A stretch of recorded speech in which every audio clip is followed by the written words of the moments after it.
నీతో వలస వెళ్ళిపోయింది చదువుల వెలుగు, చిమ్మ చీకటి చెర ముసిరింది అక్షరాలకు. నిప్పులాంటి నీ విలువే మాసిపోదుగా, నీడలెన్ని ఉన్నావి నిజము కావుగా.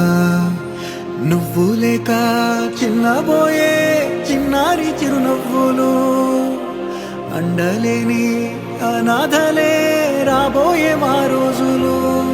ఆవిరవుతున్న ఆశలకు దిక్కెవరు?